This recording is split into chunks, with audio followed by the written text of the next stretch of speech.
கடாய் லைட்டாக சூடு பண்ணிட்டு அப்புறம் நம்ம இதுக்கு இதில் ஆட் பண்ணுறோம். லைட்டாக சாதம் பண்ணதுக்கப்புறம் ரோஸ்ட் பண்ண வச்சு லெமன் சிக்கன், இது ரோஸ்ட் பண்ண லெமன் சிக்கன் லைட்டாக சாதே பண்ணணும். சாதே பண்ணிவிட்டு அதுக்கப்புறம் கலர் சிக்கன் அண்ட் கார்ன் அதை லைட்டாக சாதே பண்ணணும்.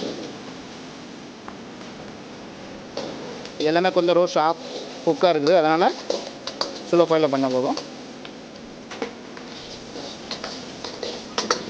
அதுக்கப்புறம் கொஞ்சம் ரோஸ்ட்டாக சில்லி பேஸ்ட், 1 டீஸ்பூன் ஒஸ்டர் சாஸ்,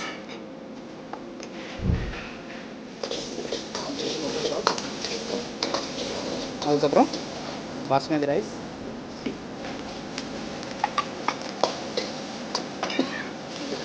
கொஞ்சம் கடையில் சாதே பண்ணணும்.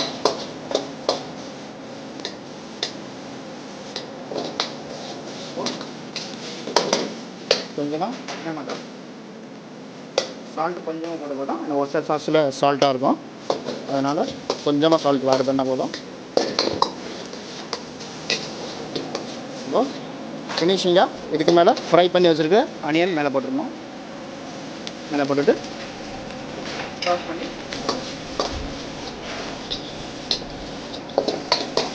ஃப்ரை ஆனியன் மேலே போட்டு டாஸ் பண்ணிவிட்டு எடுத்துக்கலாம்.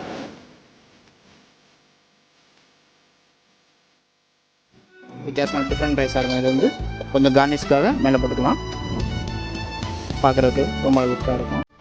இது கண்ட்ரி ஃப்ரைட் ரைஸ்.